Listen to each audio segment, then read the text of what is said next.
The series opens with a broadcast revealing that Hurricane Katrina has escalated to a Category 5 storm. Following this, scenes of boats navigating through the floodwaters and widespread destruction are shown. Through these brief yet impactful moments, the devastating reality of the situation is conveyed, making it difficult to watch without feeling sorrow. Subsequently, a team clad in hazmat suits arrives at a hospital, only to be confronted with the aftermath of the disaster inside. Upon entering a room marked with a warning to stay out, one individual discovers numerous lifeless bodies strewn across the floor. The scene shifts to the present, where Horace is being interrogated about the 45 deceased individuals discovered in the hospital. Horace recounts the harrowing 5 days following the storm, describing the dreadful conditions and detailing the chaotic events that unfolded within the hospital after Katrina. The interrogators are relentless, seeking answers about the deaths of these 45 people. As the pressure mounts, Horace struggles to articulate his thoughts, overwhelmed by the intensity of the questioning. Following the opening credits, the narrative takes us back to the hospital staff as they prepare for the imminent hurricane. Dr. Anna enters the hospital and heads to the nurse's room, where the team humorously critiques the small number of items she has brought, anticipating a potential extended stay. Anna admits that this is her first experience with a hurricane at the hospital and expresses hope that the situation won't be as dire as predicted.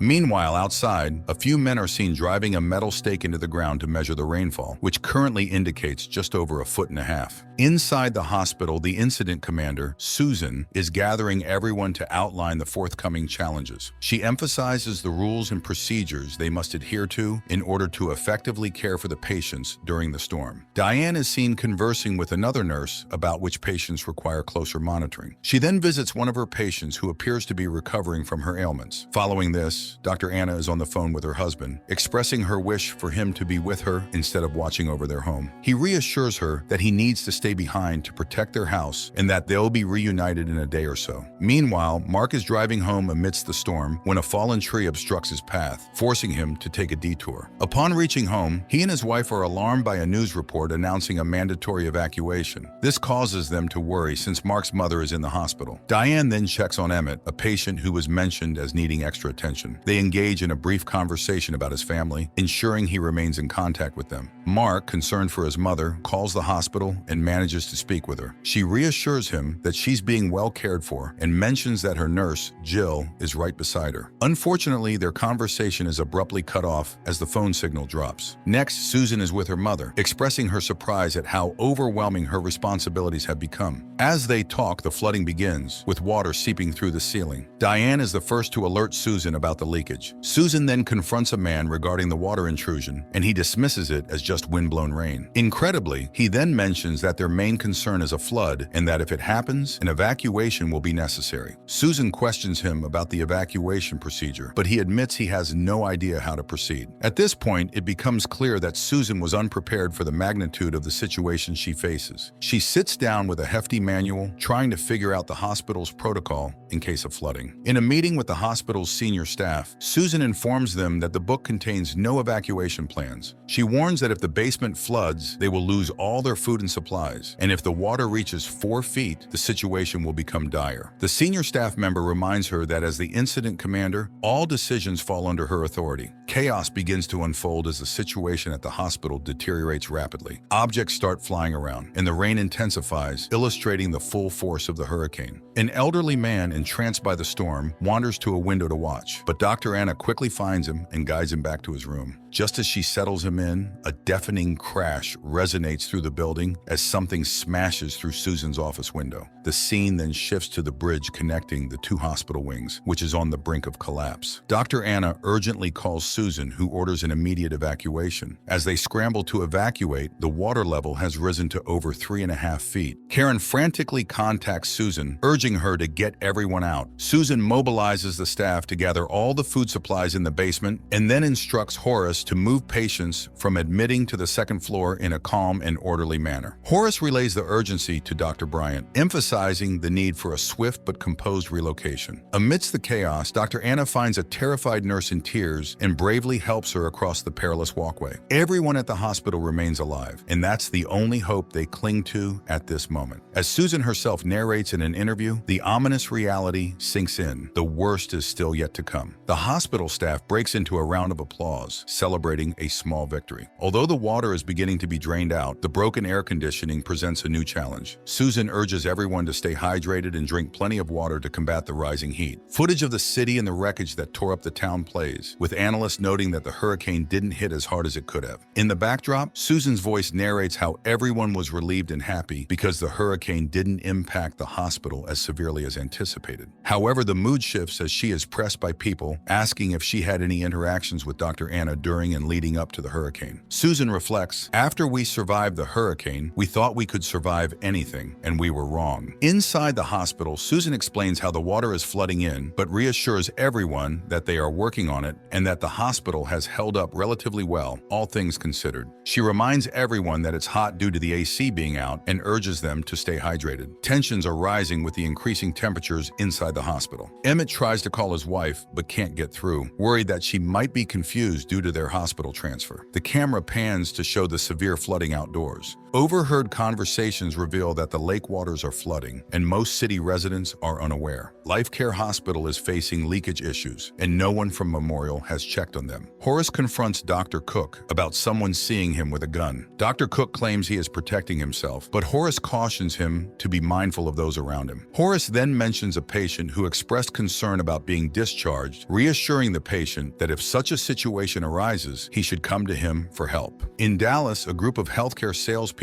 is gathered to discuss selling insurance to businesses. During the conversation, one of the men asks whether disasters like Katrina help or hurt their business. The question is deflected with a vague response, indicating that he really can't say, creating an odd moment that seems likely to resurface later in the show. Meanwhile, back at the hospital, a security guard warns a nurse to be cautious outside, mentioning that another nurse was recently harassed. The story quickly spreads among the staff, reaching Dr. Karen, who hears that someone was assaulted. Dr. Karen informs Susan that a nurse was assaulted and raped outside. Shocked, Susan confronts the security team, who claim this is the first they have heard of it. As the waters rise and stores are emptied, looting has begun, adding to the chaos and danger surrounding the hospital. 3 kids enter the hospital, and Dr. Bryant confronts them, asking what they are doing there. One of the kids shares a rumor that they are getting kicked out of the hospital and questions where they will find food once they're gone. Dr. Bryant then approaches Susan, who dismisses the rumors of rape or assault as untrue. Dr. Bryant expresses his concern about the possibility of discharging patients. Susan explains that they might have no choice but to discharge people, not kick them out once the flooding slows down. Meanwhile, Dr. Anna tries to call her husband, who doesn't answer, so she leaves a heartfelt voicemail for him.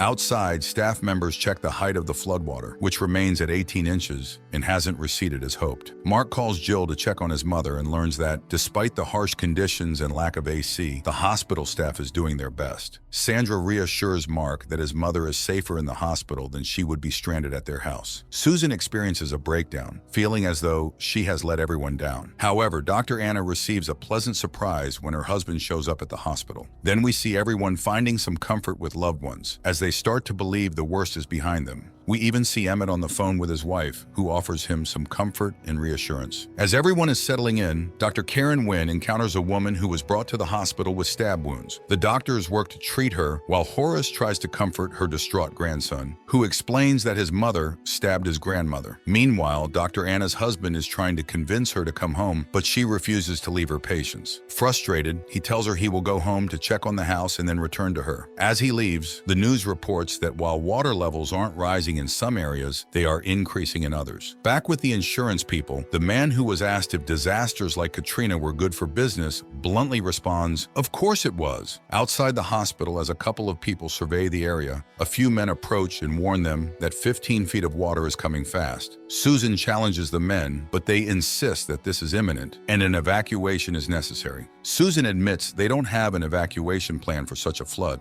She quickly takes command, rallying resources and preparing for what's ahead. The episode concludes with someone urging Dr. Anna to call her husband back as they observe a tide coming in, carrying all sorts of debris. Dr. King is interviewed about the incident at Memorial Hospital. He tells the interviewer that crises reveal true character, highlighting Anna and the events surrounding her in the hospital. It's day 3 inside the hospital, and Susan is contemplating a complete evacuation. With the city's water pumps broken and the water levels rising, she fears the flood waters could reach the 2nd floor. She realizes that the only viable solution solution might be to leave the hospital entirely. However, with the water continuing to rise and some patients in urgent need of evacuation, Susan faces another dilemma. The helipad on the roof hasn't been used in years, and there might not be a way to evacuate the patients via ambulances. The situation is becoming increasingly precarious, leaving Susan and the staff scrambling for a solution. The situation is complicated by friction between Memorial and LifeCare, with LifeCare being in a much more precarious position regarding patient evacuation. Diane from LifeCare approaches nurses, seeking clarity on the evacuation plans. Given that LifeCare is a private hospital with most of its patients in critical condition, moving them isn't a viable option. Meanwhile, in Dallas, a group of businessmen, including Michael Arvin, receive emails from Memorial requesting evacuation assistance. While some of his co-workers dismiss the emails, Michael takes the matter seriously and discusses with his boss, Steve, whether they can facilitate the evacuation. Michael senses the gravity of the situation and immediately begins trying to arrange medical services for Memorial. Despite his efforts, he hits several roadblocks and eventually sends an email deflecting the responsibility to the National Guard. Nevertheless, Michael continues to do everything he can to secure help for the hospital. The reality is that New Orleans is a poor community, and as often happens, the wealthy tend to look out for themselves. Consequently, services are scarce as they move into the city. At Memorial, the only viable solution seems to be moving patients up to the helipad. However, this option is fraught with difficulty due to the steep climb and the deteriorated state of the helipad, which has not been used in years, adding to the already high tension among the staff and patients. From their vantage point, the workers notice severe corrosion on the helipad, which could pose significant problems for landing helicopters. Despite these concerns, the hospital must begin evacuations and prioritize which patients to move first. The National Guard has promised to transport 35 patients by truck, leading Susan to decide that those on life support should be prioritized. However, the helicopter evacuation plan faces limitations, as they can only move one person out. Michael learns from his boss that using private helicopters and assistance from the state of Atlanta is not an option. They believe the responsibility should remain with the military and National Guard. When the military truck arrives, it can only accommodate 20 patients instead of the promised 35. Anna chooses to stay at the hospital rather than evacuate, while the neonatal care unit staff begin the tense and challenging task of moving up to the helipad. The situation becomes dire as there are no helicopters available, and even worse, the generators are about to fail. Water continues to flood in, leaving patients stranded. Sandra sends an urgent message to Michael, pleading for immediate assistance. Suddenly, the power goes out. The fans stop, the ventilators cease functioning, and the evacuation plan is put on hold. Rumors of snipers outside circulate on the news, and frustrations reach a boiling point for the desperate residents without an easy way out. The situation is precarious. Susan breaks the bad news to Anna, explaining that although corporate is doing everything possible to arrange a rescue, the high water levels make it impossible to bring trucks back. The fire department, tired of waiting, decides to take matters into their own hands and start rescue operations. Amidst the chaos, one of the patients goes into cardiac arrest. Anna rushes through the dark hallways, trying to save him. Despite her efforts, the patient has been in distress for 10 minutes, and they ultimately lose him. With no power and the doctors working in darkness, it becomes clear that the situation will worsen before it improves. Real-life footage shows the people's distress over the incompetence of government bodies that seemingly ignored the population of New Orleans during the flood. Interviewers speak with Karen Wynn, the head of Memorial's ethics committee and the nurse manager of the ICUs. When asked whether patients were killed, she replies that the patients were helped to reduce their pain. On the fourth day, Dr. Anna administers morphine to a patient in the presence of Dr. Horace Baltz, who doesn't fully agree with her action. Anna explains to Horace that she cannot bear to see patients suffering from unbearable pain and heat. Despite the dire need, Memorial does not receive enough helicopters to evacuate all their patients. LifeCare's Diane meets with Susan, providing a list of her hospital's patients to include them in the evacuation plans. Michael is informed that the company hasn't requested the Coast Guard to evacuate LifeCare's patients. Diane confronts Susan about this, but Susan fails to provide a satisfactory explanation. Renee Gu instructs security guards not to allow anyone seeking shelter into the hospital. The guards scare off a group of people, pleading to let a few children in by firing a gun into the air. Mike Bowles from the State Department of Hospitals arrives at Memorial, promising boats for evacuation starting the next day. He instructs Susan to prioritize evacuating patients who can easily move over the sickest to expedite the process. He also asks Susan and other administrators to categorize patients who cannot be saved, including Emmett. The people in the hospital are woken up by a false announcement claiming that boats are coming to rescue them. During the wait, several individuals have their personal belongings stolen. As an outsider, Bryant is shocked by the hospital authorities' authorities' actions, particularly Rene Gou's decision to deny the public entry for shelter. Although Rene attempts to justify his decision by explaining that the hospital's resources are too depleted to accommodate additional people, Bryant is appalled by the guards scaring off children with gunfire. He believes the hospital should offer help to the needy rather than shutting its doors to the most vulnerable. Moreover, Rene's decision to arm certain staff members further unsettles him. He views this as a descent into evil, as he believes doctors and hospital staff should comfort patients and their families rather than intimidate them with guns during a flood. Bryant communicates the dire situation at Memorial to his best friend through text messages, revealing that some staff members are starting to panic and even discussing the possibility of helping some of the long-term acute care patients die. The news broadcasts about hundreds of hospitals filled with patients stuck without resources, highlighting the state's failure and its toll on the entire city. Michael approaches his boss, informing him they haven't been able to contact anyone at Memorial. Determined to find a solution, Michael finally locates helicopters in Dallas that can reach Memorial. His boss gives him the green light to send them for the rescue. After the credits, we see Dr. Horace and Dr. Anna is trying to comfort patients whose conditions are worsening. Emmett is struggling to stay alive and anxiously asks if he will be evacuated or left behind. A doctor returns to inform Susan that no helicopters are coming, causing her to flip out in frustration. She cannot comprehend why no one has come to save them. Meanwhile, some staff members express concerns about their pets. Susan insists they must devise a humane way to take care of the animals and emphasizes the need to figure out a way to evacuate patients to prevent further suffering. Mark navigates a boat through the floodwaters, passing dead bodies floating in the water as he heads towards Memorial. Inside the hospital, Susan checks on Diane, who reports that they have lost a few more patients and are running dangerously low on supplies. Susan reassures her that the plan is to leave no living patients behind. Finally, Mark and his team arrive at Memorial on boats. As Mark enters to find his mother, a security guard pleads with him to take him back. Mark finds his mother unhooked from all medical equipment and wonders why. He carries her out and loads her into the boat, which can only accommodate a few patients. The security guard insists that everyone else stay back and at the last moment jumps into the boat, prompting others to call him a coward. On the way out, a woman asks Dr. Anna for advice on what to do with her dog. Dr. Anna begins to break down, unsure if she has the correct answer. Susan then approaches Dr. Cook about the humane way to help the animals. He explains that an injection of pentothal will put them to sleep permanently. Susan, questioning if this is the right thing to do, receives a sobering response from Dr. Cook, who emphasizes the need to be realistic about the grim situation ahead. Susan jumps for joy when helicopters finally arrive. The doctors at Life Care Hospital see the helicopters and, disregarding orders, start sending patients up. As they begin to bring patients, one doctor reminds a nurse that those with black bands, DNRs, are to go last. Meanwhile, Dr. Cook somberly puts down the animals one by one, a heart-wrenching task to witness. A nurse from Life Care explains to Dr. Anna that their patients are dying, including a lady right in front of them, because no one has informed them when their patients would be evacuated. Dr. Anna says she will watch over this patient. Next, we see doctors and nurses placing sheets over the heads of deceased patients. Susan admits that nothing has been put in place and she hasn't heard from anyone, essentially losing hope. Dr. Anna tells her she just watched another patient from Life Care die. Susan struggles to comprehend the lack of assistance, while Dr. Anna emphasizes that there is nothing left to do in-house except make the patients as comfortable as possible. Dr. Bryant approaches Emmett and reassures him that he will make it out like everyone else. A crew arrives by boat, informing them that rescue boats will come soon and everyone must be out by 5 p.m. Susan panics, realizing that this is not enough time to evacuate everyone. In a tense moment, Susan spreads the word to Dr. Anna about the mandate, who responds that it's never going to happen. Susan insists that if Anna hasn't spoken to Dr. Cook yet, now is the time. It's a harrowing implication that Susan is essentially giving the nod to consider euthanizing the patients who can't be evacuated. A nurse overhears Dr. Anna and Dr. Cook discussing the grim possibility and informs Dr. Bryant about their plan. The realization sets in that they won't be able to get everyone out in time, and they are considering ending the suffering of those who cannot be saved. The boats have arrived, and as they do, people begin making their way to evacuate patients one by one. The evacuation process finally gets underway. In a poignant moment, Susan sees her mom off, mouth, displaying a rare smile that reveals her raw emotion. Meanwhile, people work tirelessly to get patients up the steps to the rooftop and onto the helicopter. The end is in sight for many. Dr. Cook and his wife leave their dog behind, but as they board a boat, they see a woman bringing her dog on, which upsets his wife. Susan tells Dr. Horace that he has done his part and must evacuate with the next group. However, the security team begins to act aggressively, insisting that doctors and patients clear out immediately. One doctor asks Dr. Bryant to join them in prayer, but he declines, saying he has patients to care for. At that moment, he sees Dr. Anna injects patients with something, which infuriates him. Dr. Bryant packs a bag and decides to leave the hospital in anger. Meanwhile, a woman is told by security that it is time to go, but she pleads to stay with her mother. They force her to leave, and she begs to say her goodbyes in a heartbreaking moment. Dr. Anna informs the remaining doctors at Memorial that they are taking over the care of their patients. A nurse approaches Anna, expressing doubt that their patients will make it out. Dr. Anna tells Dr. Karen about the situation at Life Care, and they resolve to make the patients as comfortable as possible. Dr. Karen rallies everyone, reminding them that as doctors and nurses, they must do everything they can to evacuate their patients. At last, one of the largest patients at the hospital is finally being evacuated. Dr. Horace sits in the hot seat, ominously declaring that decisions were made after those 5 days that never should have been made. This spine-chilling opening sets the stage for the dissonant and tone-deaf response from President George Bush to the unfolding crisis in New Orleans. A series of montage news footage is seamlessly stitched together over his speech, capturing the contrast between his words and the grim reality on the ground. This beautifully edited sequence then transitions to Atlanta, 13 days after Katrina. Butcher is summoned to Baton Rouge to meet with the Attorney General, who wants to investigate what happened at Memorial Hospital. With 45 dead patients inside, the situation has raised significant concerns, prompting a thorough investigation. Joining him in this endeavor is Virginia Ryder, who works in the fraud department. As they receive evasive responses from Memorial's administrators and troubling reports from Life Care about morphine injections, the pair realizes they need to obtain Life Care's records and speak with Anna to uncover the truth behind the tragic events. Anna is having a meal with a Walker Shaw. With Memorial not reopening anytime soon, Anna finds herself in need of a new job. Walker offers her a position at a hospital in Tennessee. She eagerly accepts the offer without hesitation, wanting to jump straight back into work. In stark contrast, Susan, along with Karen and several other nurses, is tasked with phoning the families of the victims to deliver the awful news. They follow a scripted protocol to convey this devastating information. Meanwhile, Anna appears on TV, giving an interview about the patients and their deaths. Butcher listens to Anna's interview and remarks on how well-rehearsed it seems. Regardless, the interview gains mainstream attention, and CNN expresses interest in conducting their own interview with Anna. Virginia and Butcher decide to head down to New Orleans themselves. They find the city a desolate wasteland, with abandoned cars lining the roads and widespread destruction everywhere. Upon arriving at the hospital, they are stopped from entering. They are told they need a warrant and a hazmat suit to gain access, but they notice that the security personnel aren't even following their own protocols, raising yet another red flag. The focus then shifts to Anna, who prepares for the impending media storm by securing an attorney. She braces herself for the intense scrutiny and public attention that are about to descend upon her. She called Susan and told her CNN wants to interview her about a possible euthanasia in the hospital. Susan was hearing about this for the first time. She tried to reassure Anna and hung up. Horace is on the phone asking if a patient of his was on the list of the people that died, but he couldn't get any information. Butcher and Virginia eventually sit down with Diane, who provides a harrowing account of the events on day 5. Diane recalls Susan saying, "The plan is for no living patient to stay alive." Anna, she explains, was even more forthcoming, having told Diane that some patients would not make it, including Emmett Everett, who was conscious and aware of what was happening. Butcher is skeptical about the euthanasia story, finding it hard to believe. To get to the bottom of this, he and Virginia decide to interview more nurses. These nurses help to flesh out the story further, confirming the use of morphine and adding more details to the distressing narrative. The pharmacist provides a damning assessment of Anna, including an eyewitness report of seeing her come out of one of the rooms with needles in a clear plastic bag. Anna then asked him to check on the patients, the deceased ones, and to pull the sheets up over their heads. He is convinced that the patients were murdered, adding a significant and troubling piece of evidence to the investigation. Butcher and Virginia are interviewing Emmett Everett's wife, Carrie Everett. She emphasizes the need to solve the case to honor Emmett's memory, stating that her husband didn't just die, but was taken away from her. Butcher and Virginia search Memorial to assess the state of the hospital and discover unused stockpiles of water and canned food. After their search, they meet coroner Frank Minyard, who informs them that the bodies are too decomposed to collect viable blood samples for drug tests. Butcher and Virginia stress the importance of the case, convinced convincing him to attempt to collect the samples despite the challenges. While Butcher and Virginia continue interviewing LifeCare staff members, Dr. Bryant King steps forward and contacts them to reveal what really happened in Memorial Hospital during the flood. He informs the duo that he heard from his colleague Kathleen Fournier that Dr. Anna and Dr. Cook had implicitly discussed euthanizing patients. Bryant also tells Butcher and Virginia that he saw Dr. Anna with numerous syringes, adding a crucial piece of evidence to their investigation. The media broadcast stories about Anna's alleged involvement in the deaths continuously, making it difficult for her to appear in public. Walker Shaw, her boss at LSU, asked her to refrain from performing surgeries for a while. Although Anna initially follows the order, she eventually convinces Walker to retract it. Richard T. Simmons Jr. informs Anna that Butcher's case is increasingly pointing to her as the primary suspect. Anna went out for dinner with her husband, but she noticed that people were looking at her and felt uncomfortable. As they were sitting, her friend, Nora, along with her husband, approached and reassured her that she had her back and told her to remain strong. Butcher and Virginia persist in urging Minyard to test the samples from the dead bodies found in Memorial Hospital. Their efforts pay off when they receive toxicology reports proving the presence of morphine or midazolam in the bodies of 9 LifeCare patients. Carrie went to see Virginia. She asked if there was any progress on the investigation. She then took out a picture of Emmett and gave it to Virginia. Virginia reassured her that they would do everything they could to find out what actually happened. To get a clearer understanding of the facts, Simmons, Anna, Sherry Landry, and Lori Budo visit Memorial. While Butcher and Virginia are at the hospital with Ken Nakamura, they inspect the pharmacy and discover a lack of stock for 2 critical drugs. Anna asked Nakamura to check the records, revealing that Anna was the last person to enter the pharmacy and take the drugs. Upon considering the testimonies of LifeCare employees like Diane Robichaud, Therese Mendez, Christy Johnson, and Ken Nakamura, Butcher and Virginia identify Anna, Sherry Landry, and Lori Budo as the prominent suspects. Several months after their initial investigation at Memorial, Virginia arrests Anna. Anna is charged with 4 counts of being a principal in second-degree murder, specifically for the deaths of Emmett Everett, Rose Savoy, and 2 other LifeCare patients. Dr. Horace Baltz speaks to the investigators, revealing that decisions made at Memorial Medical Center and LifeCare hospitals during the crisis were profoundly wrong. He expresses his guilt over being evacuated early, leaving behind the chaos. Attorney General Charles Foti Jr. holds a press conference, declaring that the deaths at Memorial were homicides. Sherry Landry and Lori Budo, the nurses who accompanied Anna while injecting LifeCare patients, were also arrested. Anna's attorney held a press conference. He stated that there was no homicide that happened, and the arrested medical staff are persecuted wrongfully. In the midst of the legal turmoil, one of Anna's colleagues calls her to tell her he is launching a defense fund to support her financially as she faces an enormous bail bond. Dr. Frank Minyard, the New Orleans parish coroner, seeks assistance from several external experts to classify numerous deaths at Memorial as homicides. Even though Butcher and Virginia hope for DA Jordan's intervention in the case, ADA Michael Morales becomes the lead prosecutor, much to their disappointment. Morales tells them that the deaths may not be homicides as they believe. Soon after, Butcher and Virginia are asked to halt their investigation, as the DA's office deems it not advantageous to continue. Simmons arranges a 60 minutes interview for Anna to reveal her side of the story. She appears on national television, making it clear that her priority has always been the comfort of her patients and emphasizing that she did not euthanize anyone. She describes the challenging circumstances faced during the disaster, aiming to provide context and defend her actions amid the intense scrutiny. The conclusion that multiple homicides did occur at Memorial gives hope to Virginia, but Butcher emphasizes that evidence alone won't win the case. Frustrated by his response, Virginia asks what would be enough for him. He tells her that Anna did well in her TV interview, making it difficult for them to build their case. Simmons informs Anna that her interview made a significant impact, garnering support from many medical professionals. He also tells her that Frank Minyard wants to meet with her. Frank meets with Anna and discusses the challenges they faced during Hurricane Katrina and the subsequent flood. However, he then announces that he hasn't found sufficient evidence to classify the Memorial deaths as homicides, leaving the case in a complex and unresolved state. Virginia, growing weary of the politics involved in the case, realizes that she cannot continue working in the field. She decides to resign from the Attorney General's office and conveys her decision to her partner, who listens helplessly to the news. Her resignation marks a significant turning point, highlighting the personal toll the investigation has taken on those involved. After the investigation by Butcher and Virginia, the DA's office takes the case, and a grand jury is sworn in to consider indicting Dr. Anna. We then have another time jump, this time 18 months after the hurricane on February 20th, 2007. Frank re-examines his statement about there being no homicides inside the hospital, having second thoughts doubts due to Virginia's scathing assessment of his work. This leads to a court case where, through a series of time jumps, we learn that the jury has decided not to indict Anna after all. However, this is not the end of the matter. The decision is partly influenced by the DA's office not presenting the forensic experts' conclusions or the evidence that Butcher had worked so hard to collect. This oversight leaves lingering questions about accountability and justice in the aftermath of the disaster. Butcher vented his frustration to his wife, telling her the medical staff didn't try as much as they should to save the patients. He sighed while she tried to comfort him. Virginia went to Claire and told her she came to give her the photo back. She apologized that they couldn't do much to her. Claire told her about Emmett. Virginia went back to the office to take her things and met Butcher. They talked about how their case had gone down hills. 1 year later, Anna Pooh steps up to accept an award and delivers a scathing assessment of how the authorities completely abandoned them during the crisis. As she finishes her speech, the audience stands and applauds, except Horace, who remains seated, visibly conflicted about the situation and the events that transpired. Horace meets with Anna and expresses his belief that the patients could have been evacuated rather than her choosing to provide what he calls fatal comfort. He points to the evacuation of Rodney Scott as evidence that the patients were savable despite their weights and conditions. However, he acknowledges the challenges, questioning whether there were enough resources to conduct such an evacuation on the 5th day, given the lack of proper evacuation systems, facilities, and both human and non-human resources. He concedes that the healthcare workers, including Anna, would have needed to perform extraordinary feats to make it possible. Nevertheless, Horace criticizes Anna and the other staff members for not even attempting to evacuate Emmett, and possibly hastening to administer the lethal cocktail of drugs to the patients in life care. He reflects on the impossibility of knowing whether help would have arrived in time to rescue Emmett and the other patients if they hadn't been given the drugs, making it difficult to determine definitively whether they were truly rescuable. This ambiguity leaves a lingering sense of moral and ethical complexity around the decisions made during those desperate days.